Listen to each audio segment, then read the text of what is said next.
Are you tired of working with clients who just don't get your business? Let's talk about how to find dream clients instead who are the perfect fit for what you do. Better clients equals better business.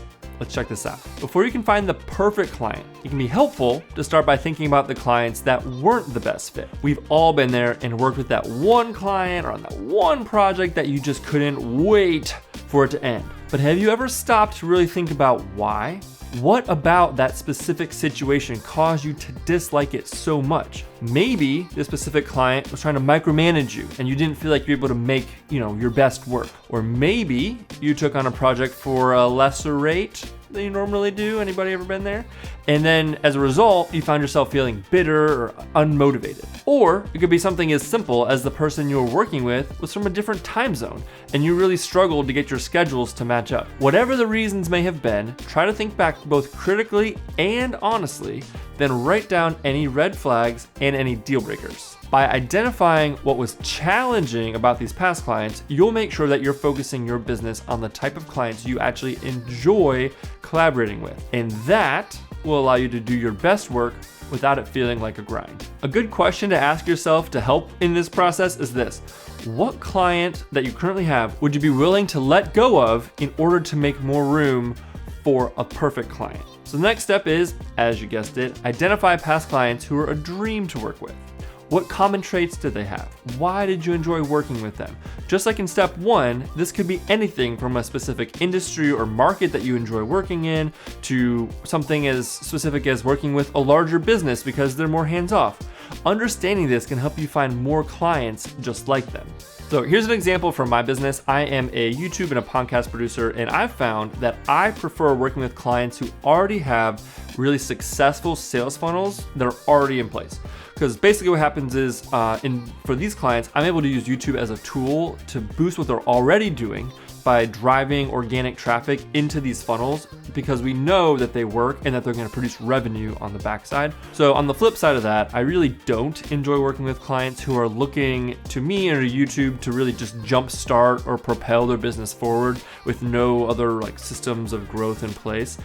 This is a really specific example, obviously, to me, but it's these little tiny details like this that'll really help you narrow down the perfect client for you. So if you want to take this a step further, you can actually reach out to some of your past clients and ask them for feedback. This is gonna be a little bit scary, but you can ask them what worked well, what was not so successful, what could have made your partnership with them even better. Now you really want to pay attention to their answers because their insights can help you understand what makes you stand out, why you stood out to them, and it can help you attract similar clients going forward. But we can take this even a step further. The next step to finding the perfect client is to understand yourself and your business. So up until now, in this process, we've been very outward focused, thinking about what we're looking for in a potential client. But now we need to flip the script and start looking more inwards. Knowing what you stand for and what drives you is key to attracting the right clients. So ask yourself these questions. Who are you as a business? What do you stand for? What work do you enjoy doing the most? Knowing your strengths and passions will help you attract clients who appreciate what you have to offer. So one thing I want to point out is that when going through this process, try to avoid limiting beliefs. It's really easy to get caught up in our current realities and only limit our thought of what perfection might look like based on what seems reasonable or easy given our current circumstances. But I want you to really stretch yourself to think about what would you want your business to look like if you could just snap your fingers and have it come true. Now this is going to look different for everybody. Maybe your dream is to only have 3 really high ticket clients that you work with personally, you're super hands-on, and that's it. 3 clients is perfect for you. Or maybe you want to hit a certain revenue goal that is double what you have right now. Or maybe you just want to find a way so you only have to work 4 days a week so you can go golfing every Friday.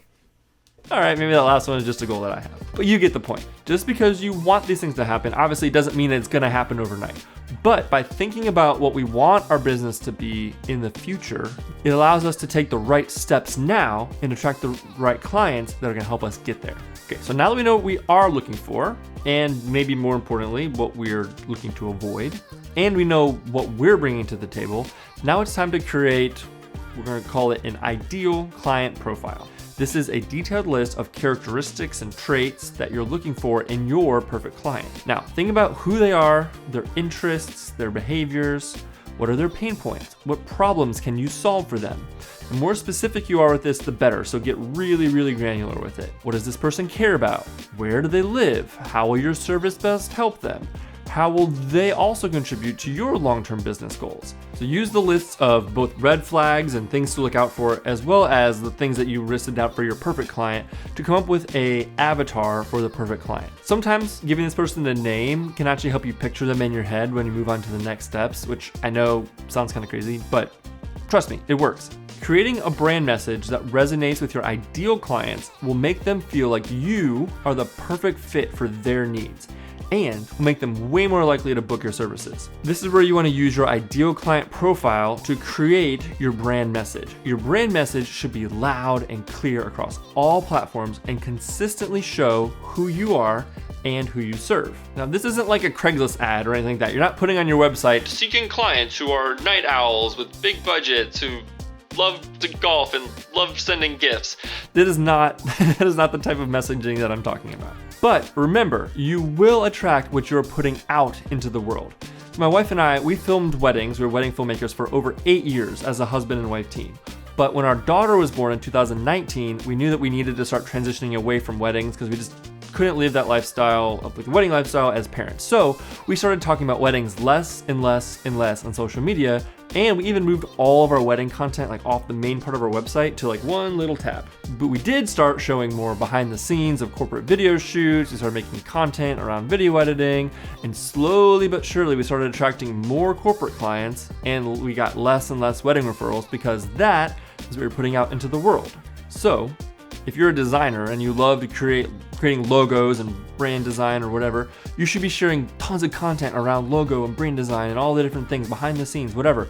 And vice versa, if you hate designing for print, don't show print work, right? Make sure that your brand message matches the work that you want to do and speaks specifically to your perfect client profile. Consistency is key when it comes to this. So make sure your brand message is reflected in all of your marketing materials, from your website to your social media posts and everything in between. Now, of course, you can have the best brand messaging in the whole world. It can be really on point, but without some strategy on how you're going to implement it, it's not really going to go anywhere. So that is our next point. Once you know who your ideal clients are, you can use strategic marketing to reach them.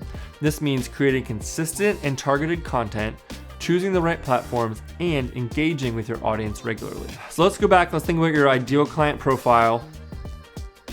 Cassandra, where do you think they're spending their time? If you have a DIY niche, maybe Pinterest would be the best place to post your content. If you're in more of like a B2B type business, then LinkedIn is probably a great spot for you. But no matter where you decide to post, it is really important that you show up consistently. And whatever you do, please don't get caught up in vanity metrics like likes and views. Think of each piece of content as an entry into a digital portfolio for this potential client to find. I know it may seem frivolous, right, to post to Instagram and get like 6 likes and 1 comment from your mom. But when a potential perfect client comes to your Instagram for the first time to see what you're all about, and they see post after post after post of content that feels like it speaks directly to them and their needs and their pain points, none of those other metrics matter, right? That's the whole point. Now, if you're doing all this correctly, you'll be attracting, hopefully, lots and lots and lots of leads. But you still want to make sure you're using your ideal client profile during the discovery calls and your onboarding process and things like that to make sure that you're only moving forward with qualified leads who will potentially be perfect clients for you. You don't want to move forward with any lead that comes through the door just because you attracted them. You want to make sure you're only taking on clients who are going to be a perfect fit for you. It can be really tempting and really easy, especially if you've had a lull in your business, things like that, to just take the first client who walks through the door. But trust me, it'll be better for you in the long run if you use this process, use your ideal client profile, and only move forward with those leads who are going to turn into perfect clients. Identifying your ideal client is not just a one-time task. It is definitely a journey, but trust me, it is worth it every step. If you found these tips helpful, please smash that thumbs up button and subscribe for more business insights just like this. If you have questions or you have your own tips, drop those in the comments down below. Thanks so much for watching. See you next time.